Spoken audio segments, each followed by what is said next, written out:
बाल दिवस पंडित जवाहरलाल नेहरू के जन्मदिन के उपलक्ष्य में मनाया जाता है। पंडित जवाहरलाल नेहरू के बारे में कहा जाता है कि उन्हें बच्चों से बहुत ज़्यादा प्यार था। इसी कारण बच्चे उन्हें चाचा नेहरू भी कहा करते थे।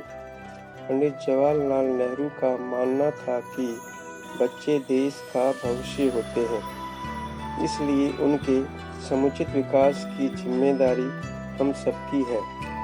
इसलिए उन्होंने बच्चों के विकास के लिए कई लोक कल्याणकारी योजना का संचालन किया, जिसमें बच्चों को मुफ्त शिक्षा और कुपोषण जैसी समस्या से बचाना था। इसलिए बाल दिवस को पंडित जवाहरलाल नेहरू की याद में मनाया जाता है।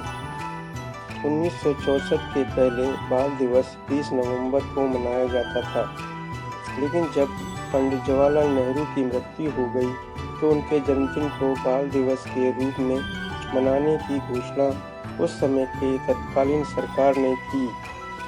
इसके पीछे की वजह थी कि पंडित जवाहरलाल नेहरू बच्चों से खास लगाव रखते थे। बाल दिवस के इतिहास के बारे में अगर हम चर्चा करें तो कहा जाता है कि 1925 में पहली बार बाल दिवस मनाने का प्रस्ताव विश्व बाल सम्मेलन में रखा गया था। इसके बाद 1 जून 1950 से बाल दिवस मनाने की परंपरा शुरू हुई। साल 1954 में संयुक्त राष्ट्र संघ में सर्वसम्मति से बाल दिवस मनाने का प्रस्ताव पारित किया गया। इसके बाद दुनिया के कई देशों में बाल दिवस मनाने की परंपरा शुरू हुई।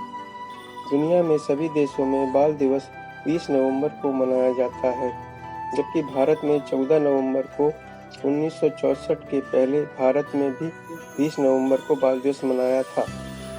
लेकिन जब जवाहरलाल नेहरू की मृत्यु हुई तो उनके बाद भारत में बाल दिवस 14 नवंबर को मनाया जाने लगा।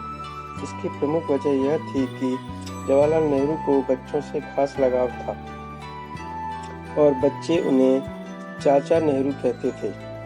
बच्चों के विकास के लिए जवाहरलाल नेहरू ने कई प्रकार के काम किए थे, इसलिए उनके जन्मदिन को भारत में बाल दिवस के रूप में मनाया जाता है। धन्यवाद। Like my channel and subscribe it. Thank you very much.